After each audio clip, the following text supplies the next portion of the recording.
So you're at church. Well, first of all, Bella Rose. Bella Rose, thank you so much for coming over on a Sunday, a beautiful Sunday afternoon. Yeah, let's get into it. Yeah, sorry, I didn't mean to interrupt or interfere with any church plans, but No, we're right on time. perfect, Mhm. perfect.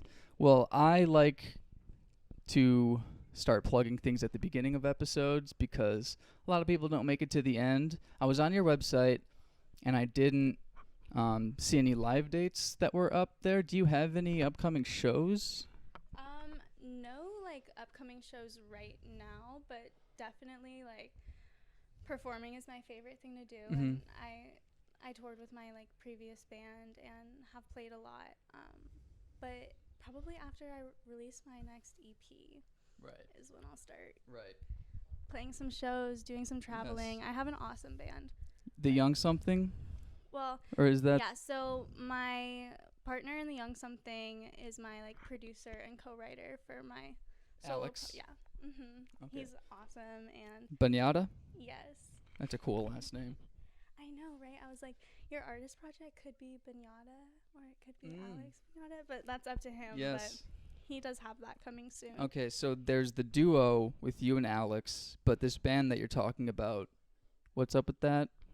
So like that pretty much was like a songwriting duo. We played as a band, but we still collaborate and we're just doing our solo projects now. Okay. But he has like a ensemble, like a band, and they play for me. So when I play live, it's like a 6-piece, 7 including me. There's like 2 rocking guitarists, like the most incredible like prodigal bass player who has like perfect pitch, and then keys and drums, which our drummer who was in the Young Something moved up with us too. Wonderful. So yeah, they're all in Nashville. I Yeah. can't wait to play. You have a cool timeline. From the young age of 13, you like entered some programs in St. Petersburg. Am I correct with this? Yes. And that is the Music Industry Recording Arts Program. So yeah, I started that when I was 14, which was like the college music program, because I started homeschooling to do that full time.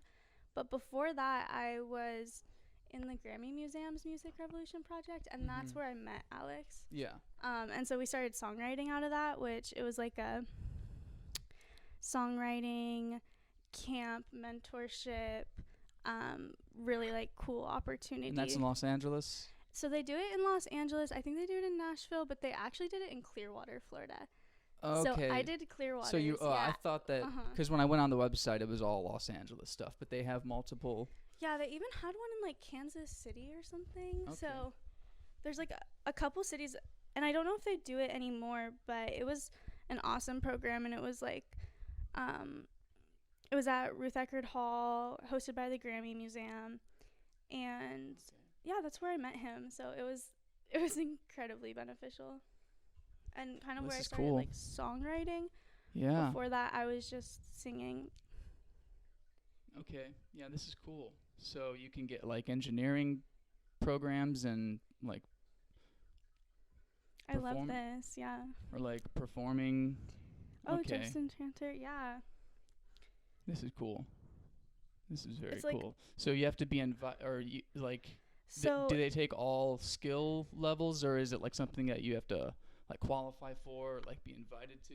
So you did have to be. It was like 14 to 21. Okay. I was 13 because like somebody like had to get their like wisdom tooth taken out or something that had already made it in, and then I guess I was like second up, you know, if like someone had to like drop out. So I actually like made it by the skin of my teeth, but it was like a scholarship program, so it was totally free for students, and there was like a process, auditioning and like interviewing and kind of like prepping for it. But yeah, I was super excited when I did get picked. I was like, oh, yeah, I didn't think it was gonna happen. That's really exciting. So, born and raised in Florida? Yeah. Okay. Was it like Southern Florida? Where'd you grow up exactly? So St. Pete, which is in so that's where I went to school. Oh look, there's me right there. Did you see that? What? Yeah, when I was like much younger, it doesn't even look like me. So did you see that? No. In that video. Well, now it's not loading, of course. Okay, so you can get production and engineering certificate, recording arts. That's so cool. Oh my gosh, look at this guy. Yeah, I was taught by all of them actually up there. This guy is awesome. He's getting into it. Yeah, so that's in St. Pete. Okay. Which is in Tampa. And I love St. Pete. Okay. Because they have stuff like this, like really good art programs and and Scientology. Or no, that's Clearwater. Yeah, or do they have a St. Pete's? Oh my gosh, this is crazy. This is like literally my old college school videos. Like that's my old band. I'm bringing it back then. Yeah. This is funny. That's awesome. Okay. Yeah, this looks like a really cool. Yeah, so it's like a bunch of studios and. Yeah, you would be like. I don't audio engineer, but I had this kind of like background.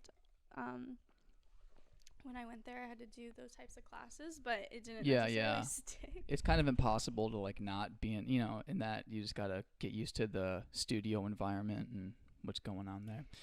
Yeah, and so they're partnered with Ruth Eckerd Hall, which was right up there, and that's cool. That is so cool. Any siblings? Yeah, I do, and I'm gonna go back down to St. Pete soon because I'm gonna go see them. But so they're still there. How many do you have? 2. Okay, and your parents? Yeah, no. So my dad is like so super awesome, and he actually owned a music venue in Tampa, and oh no way. I helped him kind of like do a lot of the bookings and manage it over there, and that was how I kind of got started in music business too. So that was called the Blue Note, and it's not open anymore, but he's so like into the music and loves it and is supportive, and he's the one who found the Grammy project and was like, Bella, you should apply for this. Okay. Parents always help out wonderfully in that regard. Totally. My mother's in the education system, and that was like amazing to be told I didn't have to go to college. Right? Anyway, and for being a creative, like it's not always you don't always have to do that. Yeah. Anyway, that was just a side note. So are your siblings doing music stuff too? They're so young. Oh, okay. Yeah, they're really young. 14 and 7. So okay, so you're the oldest. Yeah, they are, just blossoming right now. Wonderful. So you're in St. Pete. When do you transition to Nashville? What was the motivation to come to the city? Exactly. It's such a good city. I love being here. Do you like it here? How long have you been here? Yes. 2014 is when I did trade school here. And then so I'm from the Chicago area. We moved south. My parents moved to Alabama when I was still in high school. So I spent some time there, but I've been here since 2014. Just working blue collar jobs pretty much. Skipped college. Yeah. But yeah, so how long were you in St. Pete's, and like what age did you transition to Nashville? Yeah, well, I started coming here in 2015, and like you've been here since 2014, so it's definitely changed. Oh yeah. Like a lot, even. Yeah. Even just in the you know 5 or 6 years I've been coming here, but kind of when I was doing all that, I was pursuing music pretty like hard with Alex, and so we came up here and we were recording, and we would like play shows when we could, and come through Nashville to like go to other places, or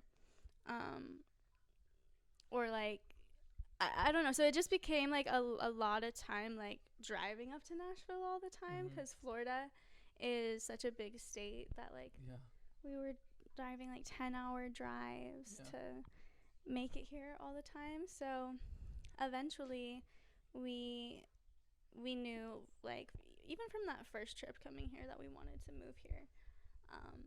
It just like makes sense as a musician, and as we were kind of like finishing school and playing a lot, we were like wanting to be closer to New York, and we were like, do we go to New York or like LA or like Nashville? Nashville is definitely the spot. It's so warm, and there's like all sorts of genres now, and a pop scene, and we just started like falling in love with it. So it already kind of felt like home when I came here, which was right before the pandemic, and that was just pretty unexpected. Yeah. And what part of town are you living in?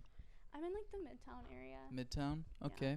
What are your favorite spots there to eat? What are some of your it doesn't have to be just in Midtown, but what are some of your favorite Nashville spots? Favorite Nashville spots? Please don't say Hattie B's. Well, what I like more than Hattie B's is actually McDougal's. Yes, McDougal's is great. I really like McDougal's. Hugh Babies. Yeah. Do you know Hugh Babies? I know what it is. I haven't been in there. Oh my gosh, their chicken sandwiches might even be better than Chick-fil-A, which is really saying something. Hugh Baby. Have you never been to McDougal's with me? Have we never been? We got to go. We got to go. Chicken tenders. Wow. And you can take the cups home with you. Oh, big facts. Yeah. You guys probably have a few in the cabinet. No, it's my brother and sister do. Yeah, I don't have any, unfortunately. I haven't been there in years. Thank you for reminding me. We're gonna go to McDougal's. We haven't had lunch yet, so maybe that's the play. Good chicken spot, and that's like all I eat. So Yeah. I'm glad to be here. Yeah, I think Hattie B's is overrated. Definitely, if you're looking for hot chicken, go to Prince's. Except I can't do like spicy. Yeah, but they got like a range, and I can't either. My spice tolerance is very low, so. I don't do well with hot sauce. Do you watch Hot Ones? I do, and it's a great show. It's such a good idea for the show, but I feel so bad for the host Sean, who has to eat wings every week. That man's stomach lining has got to be just singed. So much pressure, like all of it plus the spice, like just yeah. Cool job. You get to interview cool people. I mean, I'm jealous. You know what you're signing up for. Yeah. Exactly. So you're into NFTs and Bitcoin and all that stuff. Fine. What? So so my brother used to have a crypto podcast. He was like all in. Yeah. So I saw that on your site. Have you dabbled in the NFT game, and how are things feeling for you nowadays? Yeah, definitely. No, I'm into it. Kind of like I said when we moved up here, we were gonna be having like a lot of shows in 2020, and they all got canceled, and so it was just like, oh, well, we live in Nashville now. It was me and Alex and our drummer Trey, and I had a lot of time on my hands, and I had kind of like dabbled in crypto, which it was my dad once again who kind of was like, hey, like check out this new thing. Like he's on, the internet, kind of just like checking things out, and so he told me about it, and then kind of over the pandemic, I started really like getting into how it could like integrate with the music business and entertainment industry, and so that really like turned me on to it, because I was like, I have all this time inside, I can't go like outside, I can't perform and play and like do all these things that I'm like very accustomed to and very used to. What can I kind of do to like to be innovative and like see where the space is going and go digital? So that's kind of what I did, and I found some really cool companies that I partnered with, and I have an NFT store, and you can buy music as NFTs now on the blockchain, which is a pretty cool thing to me. So I'm into it. Yeah, the learning curve is pretty steep, I feel like, in that department. I don't know, I heard this radical idea that kind of makes sense with this whole like voting fraud thing, is just doing it through the blockchain, because it's like an authenticated, like foolproof way basically so people have like I've heard that as an idea throwing around. I don't want to get like political, but I think that would solve the voting, this whole like voting fraud problem. Yeah, I've heard that idea, and that definitely piqued my interest for sure.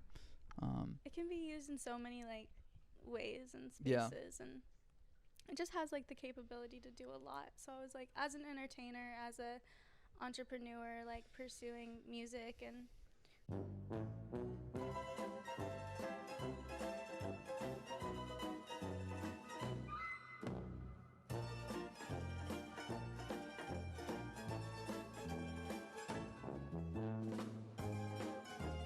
So tell me about Levin Rambin. Is this your my cousin? That's so cool. Did I see that you're trying to start a podcast with her, or is that I saw that and I didn't know? Yeah, so we've talked about it, and it's definitely something that we're both like pretty passionate about. Podcasts are my favorite content form, and like Oh yeah. literally I will just be on YouTube, like instead of music on the background, it's YouTube long form like interviews. That's podcasts, awesome. Like who do you like to listen to? Who are your favorites?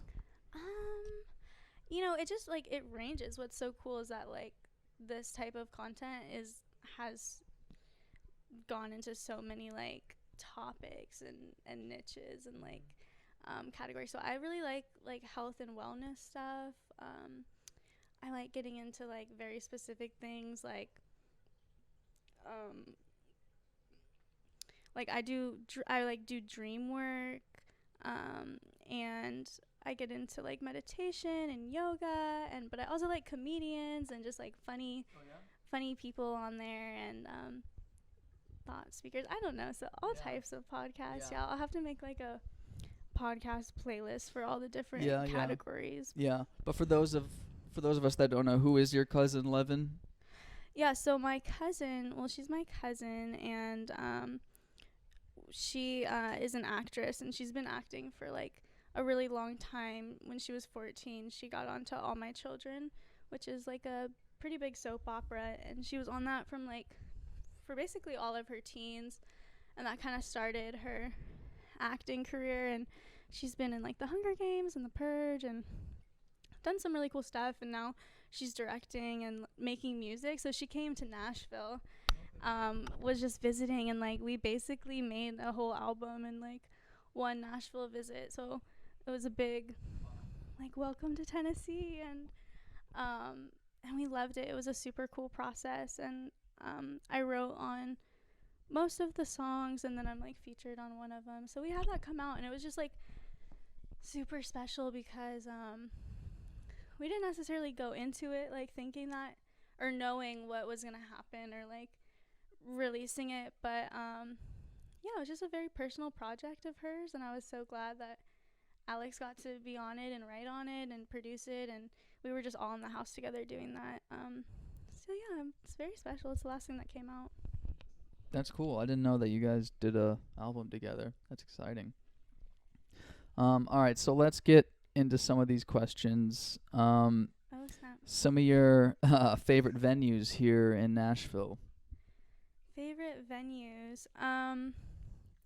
The Exit Inn is awesome, just for like big bands. Like I just love, when you can get a bunch of people in there. It's good energy, big lights, big show. I think they do that well.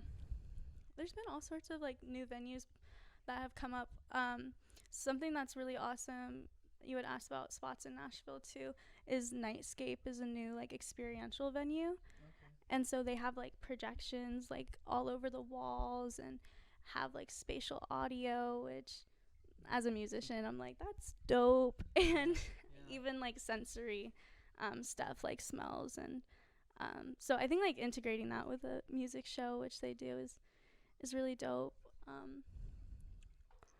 Yeah, there's so many cool spots. I mean, like spots to see music, spots to hang out, party, like just rooftop vibes, dinner, like that's why I love Nashville. It's really good.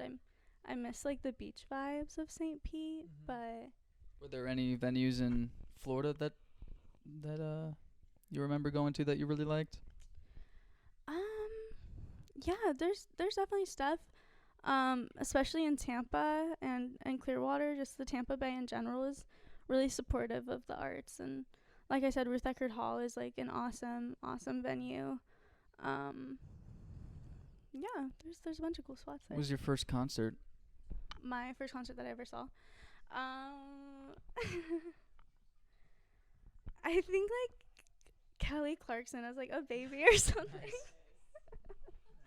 Which is so funny. I'm not necessarily like a country girl or anything, but I remember having fun. Yeah. That's great. That's amazing. What was your very first job? Well, I started singing like professionally. Like You never had like pretty a early. clock in kind of job? I definitely have done like stuff like that, but even like booking at the venue and managing stuff around there was kind of how I got my feet wet in business. So Wow. Wow, so you've never had like a restaurant job? I've bartended a little before. Okay. Nice. Yeah, This and is I've babysat. That's gotta count for something. Oh my right? gosh, yeah. I used to be a Manny back in high You school. gotta do it, exactly. Yes. That actually is a really dark story. That I had a family. I guess we're going into this now. This coworker of my mom back in the day at the college that she used to work at in Illinois had these couple kids that needed to be looked after during the summers. Just like the cutest kids. It was such a nice gig. I got paid in cash really well. It was a great summer gig. All I did was just hang out with these kids and play video games, and they lived like literally right next to a park. So that made it so much easier. Making waffles, making cereal. It was the best job ever. It was so much fun. That sounds like a normal day. Yes. The dad was a private investigator. And so I just assumed at all times that I was either on camera or being bugged, which the kids were like, yeah. The kids were like, like everywhere. There's like bugs everywhere in this house. So I thought that was pretty cool that he's like showing his like 13-year-old kid how to make a little bug. Anyway, so the first summer went really well. The second summer, first half is fine, and then I start noticing that Missy, the mother, starting to wear like sunglasses indoors, really like really short conversations. We didn't really talk much. Picking up the cues. She was just paying me thanks and this like really quick interactions. And then I started seeing holes in the wall. I started seeing the behavior of these children turn from like this great nurturing loving relationship very quickly into one where that it was abusive. Apparently Missy was just getting like wailed on. It was a bad situation. I wasn't old. I knew that something was going on, but I wasn't like mature enough to kind of see it. But it kind of made sense because she just couldn't cover her face up at one point. And so she, like, towards the end of the summer, she's like, hey, like, we're obviously getting divorced. Like, your service is no longer needed. Like, thank you for everything that you've done. And that was pretty much the end of that. And I don't think that the guy got in much trouble. I don't even remember his name, but I hate that fucking dude so much. He was, because they come off like such nice guys. You get to know the family, and it's just this normal family. And it just got really dark. Yeah. Even right now. But yeah, that was my nanny experience. Well, hopefully you were there to like help the kids and spread good energy. But that's the thing is like you're never really certain what's going on or what somebody's situation is. So yeah, it's good to be observant and kind of be there where you can. Yeah. Support and see, that's like big T trauma.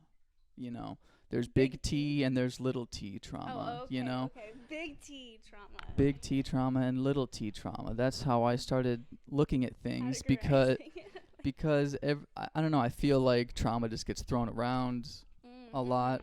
And I started just kind of in all areas. I was just thinking about like apologizing, like I screw up in this relationship all the time, but like if I apologize like every 2 or 3 days for something that I did wrong, it just kind of loses its weight.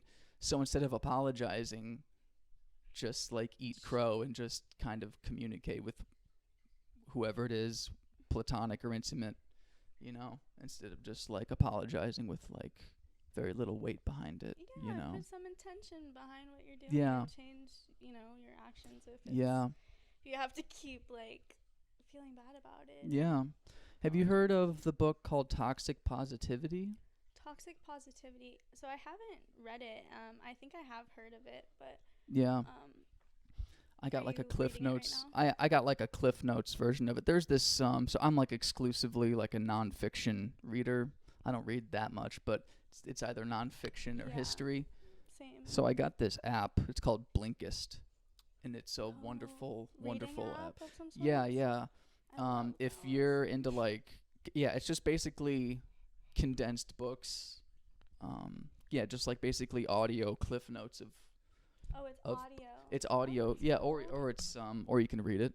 But I was just at work, just like plugging away. It's like a $80 subscription, but I only did like a month or two of it. It was really, really great. And one of those was Toxic Positivity. And I think in this country you see it a lot. Being like oversympathetic, or just like instead of just like sitting in a bad mood or people just try to inject positivity into the situation like unnecessarily, instead of working out those kind of negative emotions. But yeah, I'll have to look it up really quickly because I'm doing a terrible job of explaining this. Definitely something to be said to sitting with the uncomfortable so I get into the Enneagram. Yes. Okay, yay. So I'm a Enneagram 7, and one of the traits is kind of is like to always try to avoid pain, and it kind of in some ways can be a reaction of like just over positivity or over enthusiasm, to where like you're avoiding that. And so I definitely always try, and like it's important to have that balance of like sitting with the hard and like the sad and the little T and big T trauma. Yeah. Are you in therapy? I have been in therapy. I'm not like actively, but I definitely am like very, very into my, working on my mindset and learning and evolving constantly. That's great. Well, I've been buying way too many books lately, so I gotta chill in that department. I hear you. Do you do the same thing? Yes, I do. I have like a couple right now that are like really good, but I'm like in the middle of all of them and like just need to commit. Yeah. But it's so important, like reading a good book, like I swear can change your life. Like it's all about what you consume and are kind of putting in your mind. So I don't really read fiction either, and I really like kind of stuff like this. Yeah. She tears through fiction. She's on strictly fiction, 100 books a year. Oh wow, that's great. Yeah. That's the goal. Oh. Last year was like I believed him. That's wow. Awesome. Look on the bright side. That's what the quote or the phrase I was looking for. People who always are like, "Hey, look on the bright side. Look on the bright side of things," instead of just working through it. Anyway, that's just I thought I had. Are you in therapy? I am. That's good, right? Yeah. And there's all sorts of types of therapies, and like Yeah, and I've mentioned on the podcast before, I'm with like an addiction specialist. Pretty much, she has a lot of experience in the rehab and recovery aspect of things, and she just so happens to be an amazing therapist. Yeah. So she's done both. She's helped me get sober, no drinking, no drugging, none of that. So it's been an amazing like 9 months, I'd say. Is when I really started taking it seriously. it took me a little bit to, it's hard to let go of those things when you have like an addictive personality. But getting sober has made me, it's given me the perspective that like just how many people around us have drinking problems. Yeah, struggle with that. And whether they know it or not. I was just kind of one of those guys that just like acknowledged I had a problem, but definitely the pandemic woke up this addiction in me, or especially that, or at least for the alcohol. I think a lot of people who weren't really aware that they were alcoholics, the lockdown kind of exposed them, and they were like, "Oh, turns out I'm an alcoholic. I just needed to be locked in my apartment for a year to figure that out." So that's kind of my story. No, it's definitely, yeah.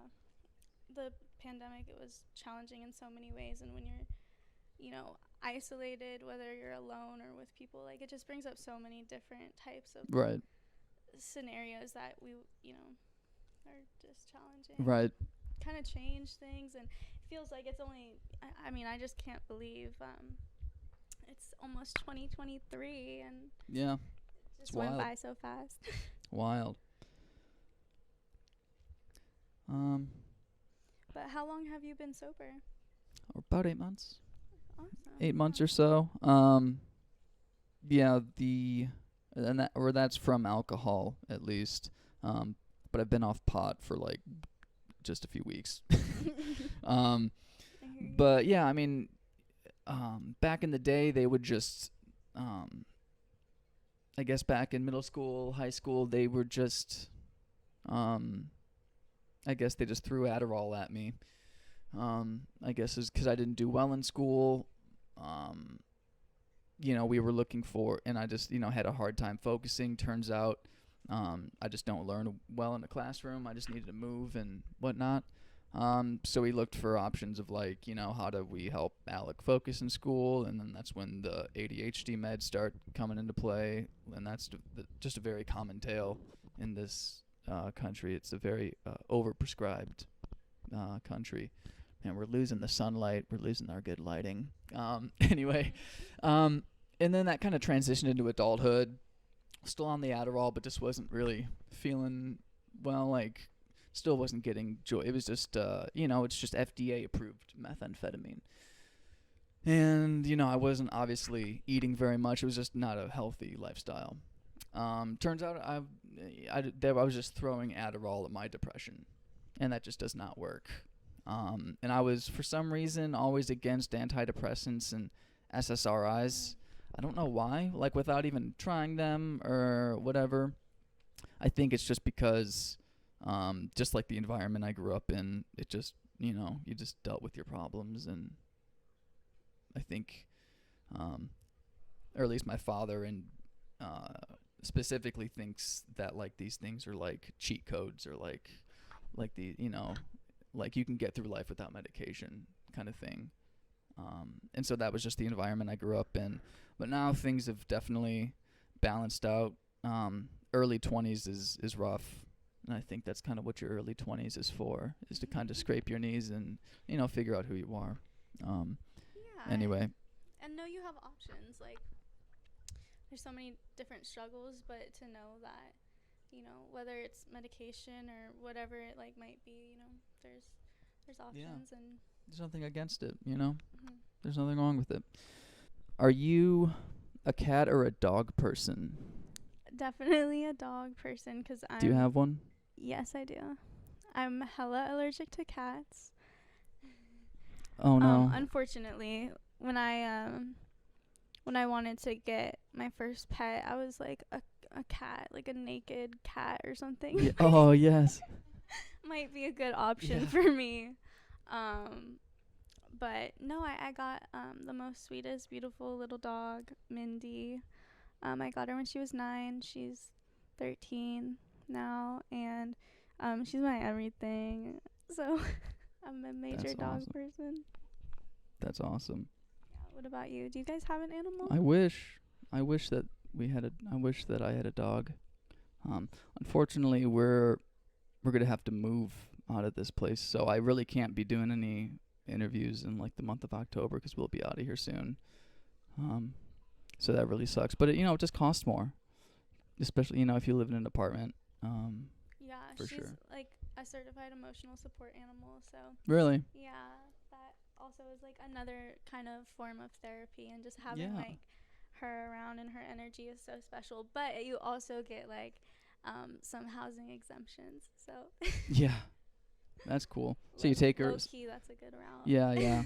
So you take the dog around with you? Not everywhere, but yeah, she's a good little travel dog, kind of. I don't take her on the plane ever, but yeah. she could go. But she's a little too big. She's 40 pounds, so she's like a medium-sized dog. Yeah. Road trips. You ever just gotten a van with your friends and just taken off somewhere? Oh my gosh, that's how we toured. Was like a minivan. Some of your favorite. What are your What are your what were some of your favorite memories or favorite cities? Oh gosh. Well, I definitely didn't start a fire in a hotel once. That definitely wasn't me. I might have been trying to make some mac and cheese in the microwave and didn't put water in the cup. You know what I'm talking about? Yeah. And the microwave exploded. That was something. But there's also lots of fun times where I wasn't doing crazy shit like that. Yeah. We would just get in the van and like be by the beach for shows because we were in Florida, and we went to Austin. We would drive to Nashville in the van all the time. We've been to like Arkansas, Alabama, Louisiana, all sorts of places doing crazy shit. Yeah. Were you at this South by Southwest recently? Not recently, but we did it in I want to say 2019 or yeah, we did do South by official in 2019, and then we were supposed to do 2020, and then that got canceled. Yeah. Wonder why. Why'd that get canceled? I know. So, this is cool. Sticking with music, you've opened up for some pretty cool people. Ringo Starr, AJR. AWOL Nation, right? Yeah, so tell me about some of those experiences. That's got to be pretty cool. I mean, like especially Ringo Starr, just when it's like legendary status, was pretty like shell shocking. Because it was also Ringo Starr and the All Star Band. So all the members that were like playing with him were like, legends and so legit. But that was through Ruth Eckerd Hall, who hosted that Grammy project. Okay. So how many people in the crowd? It was at Ruth Eckerd Hall on like they had their main stage open, so it's a pretty good venue. Like I said, it's one of the like nicest in Clearwater, so it was like a private event, but I mean just so dope nonetheless. Yeah. And we played at their other stages too, like Capitol Theater, which is in Clearwater, and they have a few really cool venues. But yeah, and then like AJR, AWOL Nation, like that was kind of some music festival circuits, and yeah, it was just super awesome. I remember like Sir Sly is one of my like favorite bands ever, and like I got to talk with them and like see them live, and we just played like a little bit before them, so that was really dope experience. And anytime like you're playing with people that you actually like is like so awesome. Yeah, I hear that. Well, that's got to be such a cool experience. Did you meet Ringo? No, not really. Oh, that would have been cool. Who were some cool people that you've met in the industry? Have you ever been starstruck? Oh yeah, I've definitely been starstruck many times. I mean, something that's pretty cool, like I was on the Hunger Games set because Levin was on the Hunger Games, and I was like so young and didn't know who Lenny Kravitz was. And he was like talking to me, and he was like, I'm about to go on tour. He said that, and I was like, on tour for what? And my cousin was like, she's joking. She knows what, like, she knows. And so that was pretty funny, but he was like, so sweet. Yeah. But there's like people, all around Nashville, and it gets busy, and South by was sick, so. Yeah. I served Reese Witherspoon a salad a few years ago. Yeah, she comes here, and yeah, she's got a business here. She's got property here. Yeah, for sure. Yeah. It was so funny. It was like her dad's birthday or like one of her family members' birthday. This is at Mafiosa's 12 South. And wait, the pizza place? Yeah. Okay. Yeah, my brother is like the comptroller of Mafiosa's and Embers, which is right next door. Okay. Great restaurants. Go check them out. She came in with a nice hat and a pair of sunglasses, and everyone's like murmuring like, oh, like Reese Witherspoon's here. She's in table 27 or whatever. And there's an unwritten Nashville rule. If you don't know, if you come to Nashville and you stumble upon, or if you see a celebrity in the wild, there's an unwritten rule that you're supposed to just play it cool and leave them alone and just act like they're just a human being that they are. Yeah. But I found it funny that every time I looked over at her, there was a combination of either sunglasses on, hat off, or hat on, sunglasses off, or sometimes it would be both hat and sunglasses, and it was like every 5 minutes or so. Sometimes it's just comfier that way. Yeah, too. and I was wondering if that's like I was wondering if that was like a strategy that they use. But I think, and I've also heard like on comedy podcasts, how like celebrities during the pandemic really liked the masks. And I heard this story about Brad Pitt. Brad Pitt, now that he's got the, nowadays he's got the long hair, and there was a story where someone was talking to Brad Pitt. I believe it was Tom Segura was talking to Brad Pitt behind stage, and he was like, yeah, like check this out. Put his mask up, bucket hat on, and like glasses on, and he just looked like this normal dude. Wow. But yeah, that I guess from what I've heard,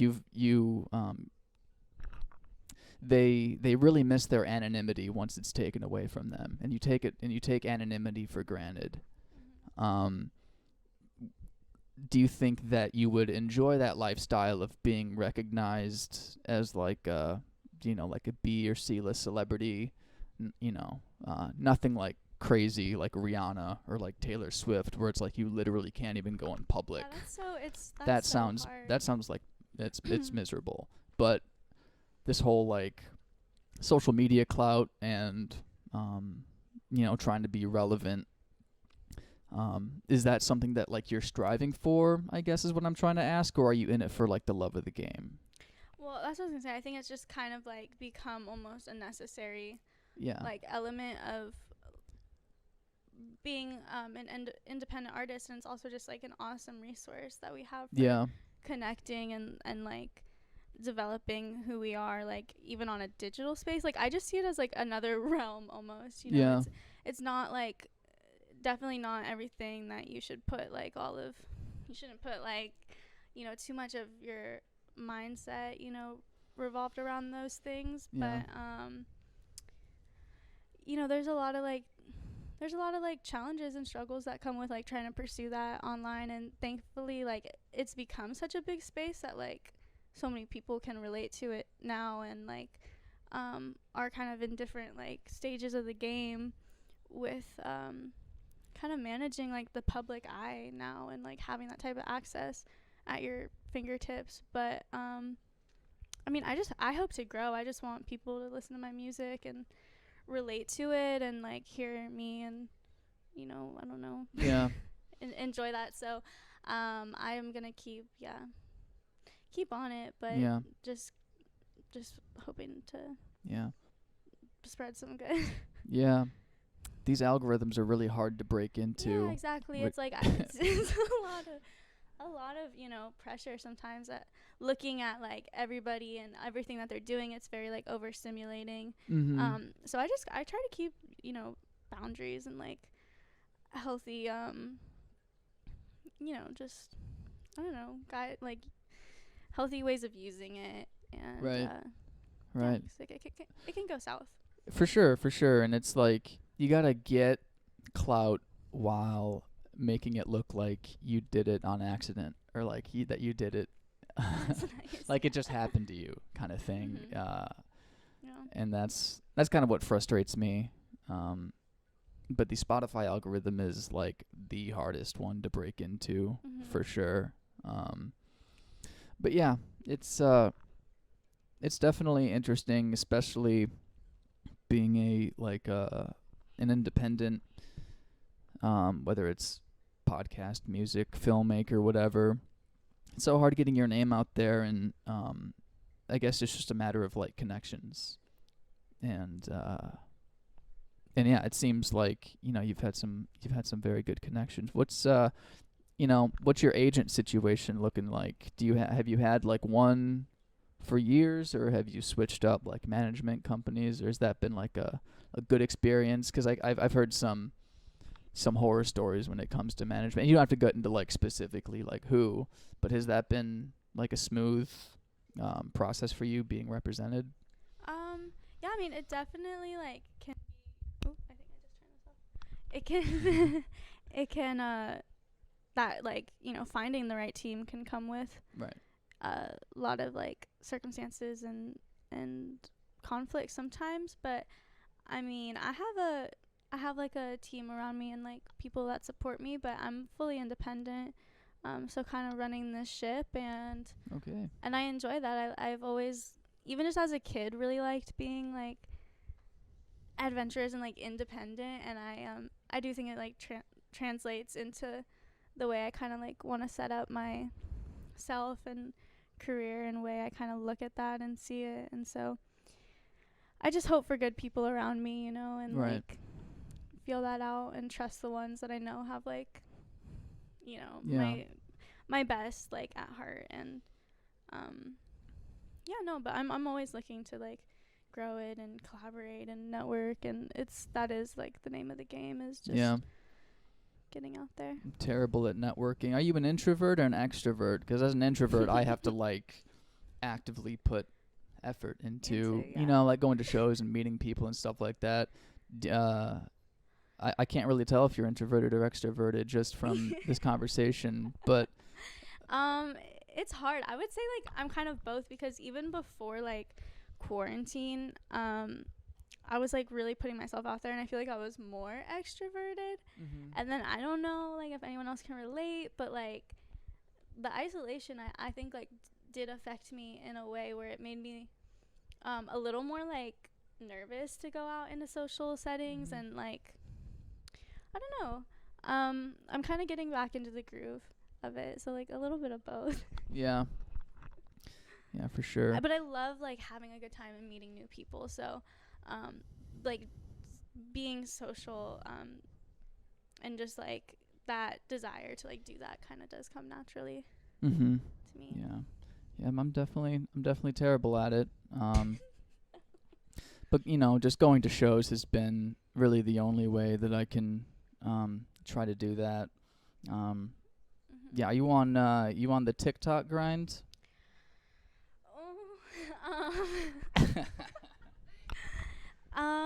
Like I love TikTok for like the fact that like so many people can be on it, and like you can like reach so many different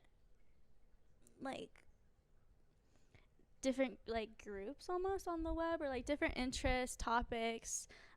You can even like learn so much on TikTok. Like I learn on TikTok, but kind of finding like my lane of creating like micro content so frequently hasn't like been like the easiest for me. Like I said, I love podcasts and long form content, and really like developing a connection with these people that I'm watching online, which TikTok can help you do. But I'm posting a little bit on TikTok, but I'm also starting like a Spotify talk and playlist show. You know how you can do like the talk and music. I'm starting that, and so that's going to be more talking based content. Yeah, and just kind of playing music, reviewing music, kind of going over what's going on in my life and what's coming out, and having some people on there and such too. Wow. So if you need a co-host, let me know. Hey. Yeah, it's so fun. I love it. Like anything to just spread, like it's so cool because you can talk about so much stuff on podcasts. Yeah. Like, spread so much like info, thoughts, opinions, like just opening it up. What's the studio situation looking like for that? So I have Alex who has a studio, and he like produces all my stuff out of there, and so I'm gonna go over there and record. Okay. Yeah. And I eventually do really want to do a podcast, like I said. Levin and I you know, kind of following our songwriter die, are thinking of that type of thing, and I would want to do like video based, Oh yeah, you know, long form videos like that. For sure. Yeah. But for now I'm getting started on that talk show just on Spotify. That's awesome. That is so cool. So is Levin living here in Nashville, like full time? She's out of LA. Yeah. Yeah, so but that's if you're one so of is it the that's gonna be a challenge. How are you gonna Exactly. how is that working out? Still kind of figuring that out. It might be something where like we travel and partner like in different cities to bring it to video and on screen. But yeah, kind of just taking our time and seeing how it'll develop. I'm gonna start that Spotify show next month. Next month. What's it gonna be called? I'm waiting on the name right now. Yeah. Okay. I think Still I know coming the up? name, but I'm not like 100%. So Okay. yeah. That's it's a really tough thing to nail down. I know. Yeah. It's a challenge. Yeah. I'm a little insecure about mine. I don't know if mine's good or not. Altcast. What's not to like? I don't know. But it's Yeah. hard coming up with names. Even my name. I mean, it's just my name, but like, there's different variations of my name I could use, and I was just like really going back and forth on that for the longest time. So, Okay. Yeah. And you sent me a song. I'm blanking on the name. It's Drinks and Dreams. Drinks and Dreams. Yes. So that'll be coming out soon. Is that an EP? Yeah. Nice. When will that be Yeah. coming out? That is coming out in the next month or two. Okay. Yeah. It's gonna be a part of an EP, so kind of push that back a little bit because getting the finishing touches of that, and I can't wait for that all to just be like a cohesive piece all together. Yeah. Been working on it for a while. Yeah. So. Well, I'll put all your links for the Spotify's and everything in the bio. Check out Bella's upcoming talk show on Spotify, whatever that will be called. I'm excited. Yeah. If you need it, yay. Bye, Bella Rose. That's what matters. Yeah.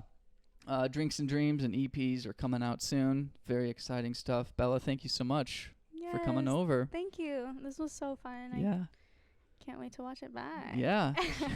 Yeah, should be coming out. Is that bad? Yeah, Is that weird? next week for sure. Next week. Got to send it over to my. I finally have a thumbnail guy. I edit and then he does the thumbnails. I don't know how to work Photoshop. You know, you just leave that in the hands of other people. I feel like gotta delegate. I'm terrible with that kind of stuff. Terrible. Well, all right. Thank you so much, Bella. Bye. Thank